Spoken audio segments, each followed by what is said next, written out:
special day. This is Cake's time to shine.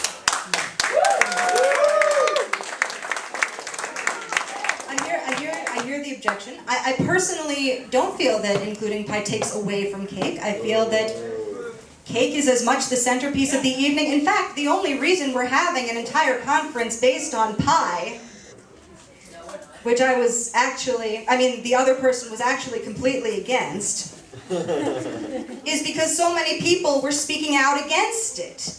And so it was necessary to decide the issue. Usually pie doesn't even make itself felt, it's all cake. That is a question that I feel should continue to be a subject of discourse. There was a question. One more question. Somebody, yeah, you I haven't heard from yet. Yeah. And I gotta tell you, on Thanksgiving, it's all about pumpkin pie. Secondly, hello, Jerusalem. What actually goes better? I don't know. Who else in the room is running? Oh, these are cake people. I'm sure that we can get a little lemon meringue and get some feta. I don't exercise, so I don't know these things, but I appreciate you enlightening me on that. I will now hopefully remember that for the next time. For the next time. Unfortunately, we are drawing to a close.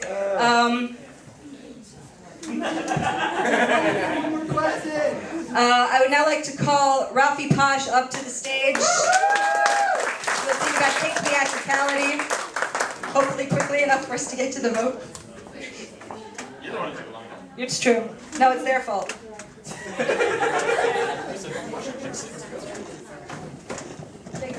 I've had enough of the pie process. Who's with me? Rafi! Come on, guys. Rafi! Come on. We're doing it for Wendy. That's my wife back there, thank you. She made the amazing cupcake, huge monstrous cake with strawberries on it, which a lot of you enjoyed. It was wonderful. That gets around the prize by itself. She worked really hard on that. Jeremy, could you help me out and push the letter B, please? I would like to talk about cake theatricality. Those of you who are sitting on this side, you might want to move over there. I mean, I'm pretty, but those people are prettier, I think. That was also my wife. Is that you in college? Yes. Don't you remember those days, Daniel? You ate too much cake. By the way, the one with me in college is the one on the right. Not,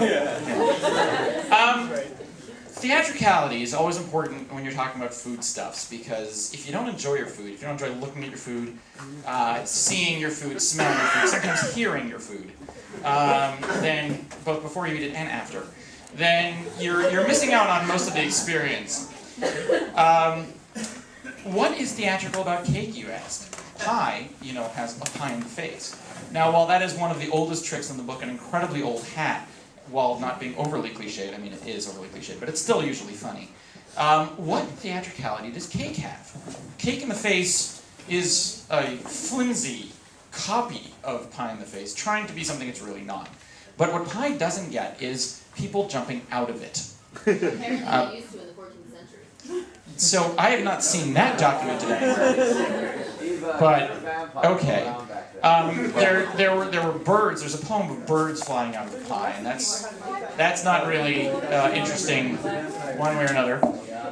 But people jumping out of a pie, there's just no room. I mean, it's flat.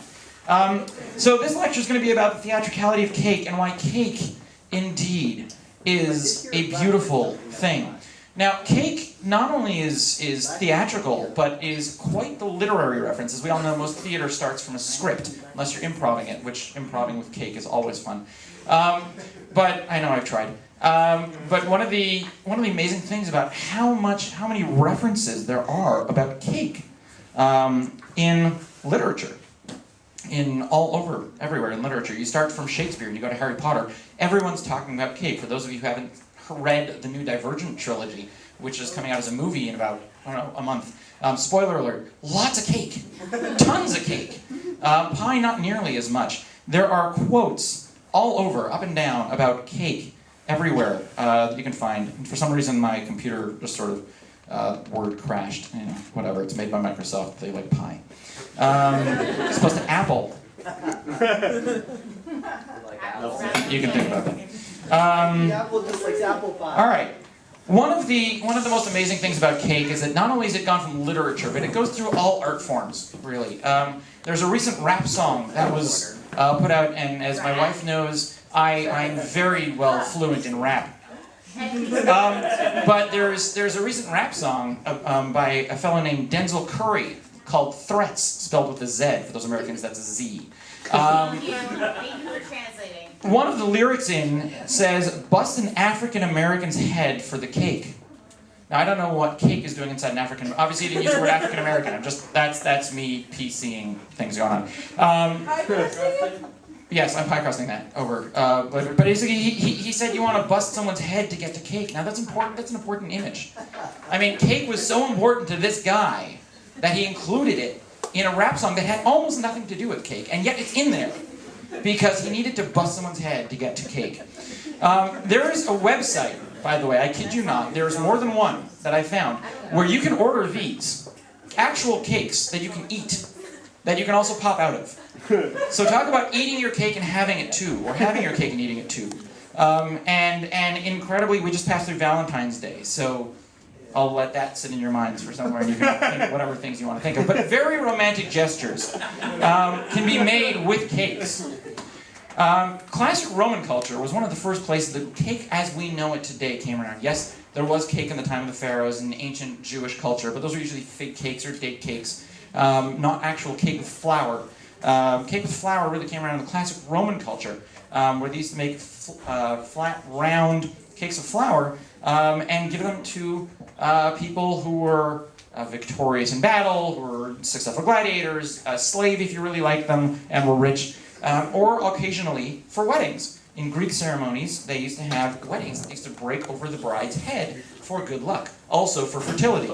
Case in point. In early European, what? I don't miss that. In early Europe, the word cake and bread were virtually interchangeable. This went through later European, through the uncultured, illiterate people like Marie Antoinette, by saying, "What do you mean they don't have bread? Let them eat cake," because she thought they were the same thing. Later on, she was said, "But I have no cake to eat myself," and then she lost her head. Bakeries in Germany actually created the idea of marketing one-layer cakes for customers for their birthdays. That was the origin of having birthday cakes. It comes from Germans. They did come up with some good ideas. The 17th century, the birthday cake took on more or less contemporary form, where it had elaborate layers, icing, and then later on, they started having candles, because birthdays were a time when suspicious demons were going to come and possibly attack you. So you had cake to, A, appease them, and then people liked their cake too much, so they put candles on them to burn them, which was very, very common and popular in the middle of Europe in the 17th century, burning things and people who they thought were evil, primarily women. Contemporary wedding cake grew out of a lot of different traditions. We already talked about Rome. In medieval England, cakes were stacked as high as possible, so that the bride and groom would have to climb on top of them and try and kiss over them without knocking any over. Thus also symbolizing fertility and a long-lasting relationship. If they did have the cake crumble, then it was a very, very bad sign, but everyone got to eat them. A French fellow, sorry? The bride and groom or the cake? You know, it's England. Either way. In France, there was a fellow who saw what was going on in England, thought this was really cool, and invented something called, I kid you not, it is actually pronounced this way, croquembouche. Okay? I don't know exactly what it is, but it involved lots and lots of cakes and honey, put them together. It's a terror of little cream something, says Rafi in the back. There was a myth behind this cake that tells that a pastry chef was visiting medieval England, and you saw this, and he went back to France and started it, and became the rave in France, because French people like little things that are covered in cream. I don't know, but they helped out America in the Civil War, in the Independence War, so go figure. All right, moving right along. There's, yeah, it's not really important. What cool things are going on in cake and theater, you say? There's an actor in England named Jonathan Cake, who has performed most of Shakespeare's plays. Badly, I hear. But he tastes wonderful. That's why he's not very famous and no one's ever heard of him. There is a movie, I kid you not, there's a movie coming out called Cake. That is the title of the movie. And of course, because of various other very famous femme fatales from movie history, such as Marilyn Monroe, or at least people personifying Marilyn Monroe over there, who jump out of cakes, Jennifer Aniston is starring in this one, and she's also directing it and producing it, just because she loves cake. And with celebrity endorsements like that, can we really say that it's wrong? Probably. But it's about cake, so no. There's a theater in Singapore called the Cake Theater. Guess what performances they put on? Really? Shakespeare. They do put on Shakespeare. What else do they put on? Cake. Cakespeare. I like that one the best. Cake is surrounded by superstitions, also by icing. Once upon a time, maidens at weddings would pull ribbons off of cake to try and bless brides and grooms. Often cake superstitions deal with weddings for some reason. And they blessed the bride and groom when they pulled these ribbons off, and one of them used to hold a glass ring, and that was the symbolism of the next woman who was going to be married. This was later replaced by flowers, because flowers used to be on top of cakes, and they pulled those off too, so they just figured, let's just throw flowers at people and eat the cake and forget about pulling the cake apart. Because they liked cake. Cake was very important, and it's so important, there's so many wonderful quotes about cake in literature. And some scripts. I will share some of these with you. Please cheer if you know them or if you like them, and enjoy. Okay, starting right off, we have Rachel Hawkins from Hex Hall, if anyone's read that book. Let's just say you may regret the second piece of cake. Oh my god, regret cake? Whatever was about to happen must be truly evil. There's a cake phrase in Harry Potter, but it's not very interesting. There's actually two. There's one in book 1 and one in book 7. If anyone knows them, they get an extra piece of cake. Twelfth Night from Shakespeare. Do you think because you were virtuous that there shall be no more cake and ale? Said Sir Toby Belch. Yeah, where's the ale, right? No, my wife said ale, well, wine before. I prefer ale. Anyway. So what do you think they're going to do to us, says Veronica Roth, when they find us guilty? Does it seem like time for honesty? And from the corner of my eye, I think they're going to force us to eat lots of cake and then take an unreasonably long nap. I kind of think that's advice for tonight. Personally. There's ones from Hunger Games you'd never know, say the arena is actually a giant cake. Say we move on. I broke in. Because it was cake, and they wanted it, apparently. I don't know. Out of context, it's a little weird. Neil Gaiman. There's a bunch of others. Alexandra McCall, for those of you who know them, but due to time is short, I will stay focused on one person who is an incredibly wise cake advocate. A woman by the name of C. Joybell C. That is actually her name. If you wait for cake to be given to you so you'll be happy, then you will be happy when someone gives you cake. But if you buy a cake or bake one for yourself so you will be happy, you have found your way to happiness. I think it's as well. The season and name stand for cake, it might be true. Let's go on for a couple more. To buy a cake, to howl at the moon, to know true happiness, I am happy. Also C. Joybell C. Most of these are going to be C. Joybell C from now on. She said a lot of things about cake.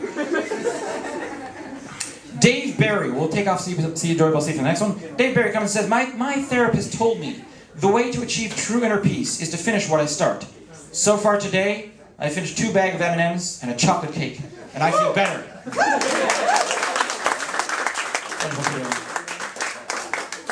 Apparently, there was once a famous Greek author who wrote, there was a cake that launched 1,000 hips.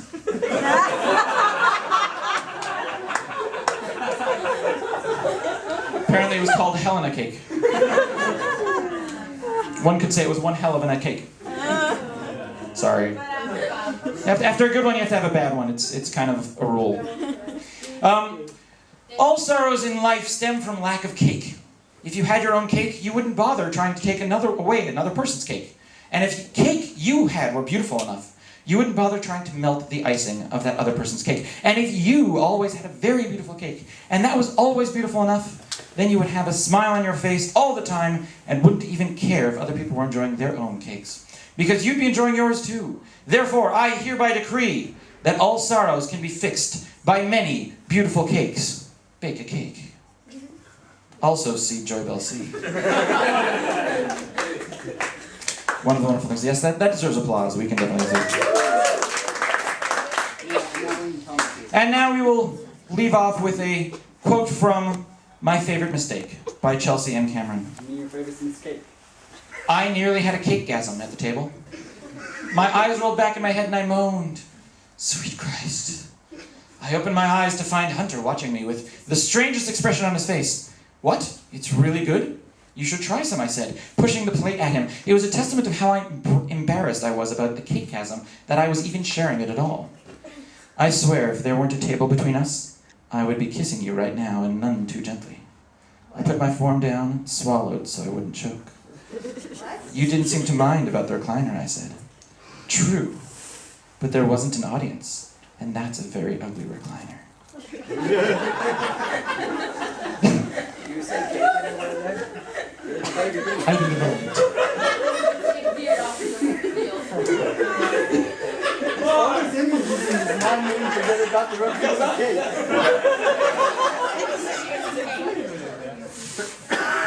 This is a very nice table. And there's glass and sharp things that I wouldn't want hurting you. Good point. Please, have some. If you're going to make that noise and that face again, I don't know if I can let you have any more. I'll be good, I swear. Oh, you're not good, that's the problem. You're right, I'm not. I said, giving him my own little smirk. Keep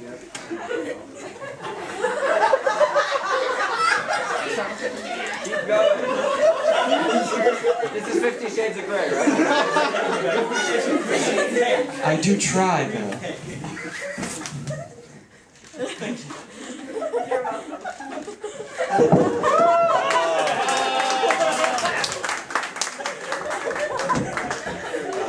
May the cake be with you. I wasn't finished. I like your goatee though. It's on your cake, Andrew. We're going back to 50 Shades of Cake. Do the whole thing again. All right, you're right. Now. There I was. You're right. I'm not. I said, giving him my own smirk. I do try, though. No more. That's true. Cruel. That's the word to describe you right now. Cruel. Oh, just have some cake. And that's from Chelsea McCameron, My Favorite Mistake, or otherwise 50 Shades of Cake.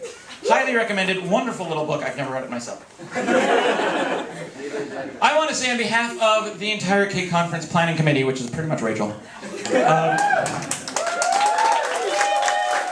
since she made me last, I get to do this. Thank you all for coming. Thank you for throwing cake in my face. I always appreciate that. And please take a few minutes after we finish voting, which we will be in a moment. Yeah, I've got, it's my Marilyn Monroe impression. Please take a few minutes after we finish polling to help clean up. There's a lot of stuff all over the floor and stage and everywhere. Also, welcome to AACI. Thank you so much for being a part of it. There's wonderful programs here happening all the time. I do have to make a pitch for AACI. It's part of the rules. If you'll notice on the tables, there are some flyers, or at least were, for a future play coming up starting this Thursday called Division Avenue. Wonderful play. It's about hipsters, bicycles, Satmar Hasidim, and how they all intermix or don't. Come check it out. And we hope to see you here for many more Cake conferences in the future. Back to Rachel for voting. Got a question here. Why questions? Why Questions? Yes, Daniel. Why? Alright. First of all, thank you. You may want to dry off. I'm just seeing some spots there. Anyways, I don't like it. So first of all, hi, thank you. I'm Daniel, writer for Hollywood Adapted for Jerusalemites, writer of the famous Having Pies at a Cake Conference is like voting for a Dentist of the Year at the Oscars. As as an expert in the arts, which we all know that you are, and I'm missing spots of cake on your face after having it put there. I'm saving it for later. Okay, so I wanted to ask the following question, which I'm sure everyone here was thinking. With your artistic interpretation of the previous speech by the alien with the antennas, the story of They Came for the Pies and the Cookies, was that the use of emotion to evoke from a sensitive, mostly Jewish audience relating to the Holocaust? And how do you think that the use of cake can be used effectively for future performances? As anyone who knows me and knows my theatrical style, I really frown upon using Jewish references in theatrical performances just because we're in a Jewish country. I believe we're bigger than that. I believe we're better than that. And I believe that we can really aim for a higher calling, a true embracing of character, if you would. One where we can convince our audience to go with us, as opposed to trying to force them in a certain direction. And I believe that knowing your audience is also important. The alien obviously did not know her audience and where she was coming to, or in any way, shape, or form have any reference of what she was going to be who she was going to be talking to, because this is a cake conference and she was talking about pie. And those have nothing to do with each other, as everyone knows. Any other questions? Connie? Okay, so they have what's called the Internet Movie Firearms Database, in which they list every single gun and weapon used in movies. So I think they should make the Internet Movie Cake Database for every time they mention cake in a movie. I think that you and Jeremy should work on that. As a matter of fact, there's a high-tech company in JVP called AnyClip, and they tag movies for all these different things, like where's Coke in a movie, for example. And I believe it's one of their next upcoming projects. Anyone else? No? I'm passing it over to Rachel. Thank you all. Thank you, Marilyn. And so we're actually running a little over time. I really appreciate all of you who are putting your coats on, just sticking around with us for another couple of minutes. But don't miss your buses or anything. So we're going to really quickly run through the award ceremony, the awards of excellence in cake. We have a number of winners this year. What we're going to do in the meantime is, Harel, if you wouldn't mind taking those little slips of paper from the ones that are left over there, and just passing those out through the audience. Unfortunately, Can we vote I did again? not. No. I didn't vote. To everyone except Indus and Devi. And I did not think actually to organize pens in advance. I apologize. So if anyone has pens to loan people or to use on their own, please share so that everyone has a chance to vote. When you are done voting, please, Rel, give me the box. Harel, can I have the box, please? So when you're finished writing down your answer of whether or not, yes or no, you would like to include pie in future conferences, please put them in this box. You are welcome to fold them, you're welcome not to fold them, I don't care. So everyone, please do that. I'd like to give just a couple of minutes to that. Thank you. So we're both saying yes or no to pies at the Cakeconf. What are we voting on? Could you reiterate? Whether or not to include pie in future cake conferences.